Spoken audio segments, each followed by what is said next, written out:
I have a sample piece of sheetrock here for my demonstration, and I'm just using ordinary joint compound. It's not diluted.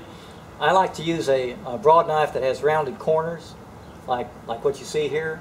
But you can also use an ordinary broad knife, like a 4-inch broad knife, and you just dip into your joint compound, and you get some on there like this. And there's so many different patterns that you can use. You might start by doing this. Just going to give you some ideas. And then what I could do is kind of knock that down like that.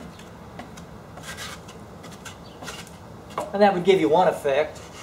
I don't particularly like that pattern. Or you could put it on a little more frequently, like this. Just get a little bit more on there to work with. And then what I can do is just establish some kind of a pattern. You skip. What I like to do is to have swirls in it, like this, like that. And then if those ridges are too high, I would knock them down a little bit, like this, make it a little more subdued. You're really only limited by your imagination.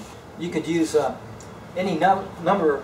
Well, the patterns that you could use are probably infinite. There's just no limit to what you can come up with. I'm just playing with this now.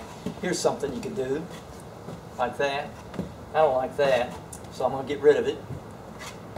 And I'm going to go back to my what I kind of like to do is to get circles in it or swirls, and then if they're too pronounced, I'll knock them down a little bit, like this, like that.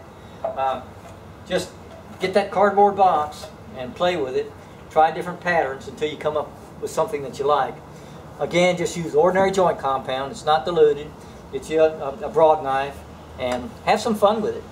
I got to show you one more thing that you'll see in million-dollar homes, and that's this. They're not going to go to that much trouble because it takes too long and it uses too much joint compound. So what they'll probably do is something like this, where they'll create a ridge like that, like this right here, and it's far apart.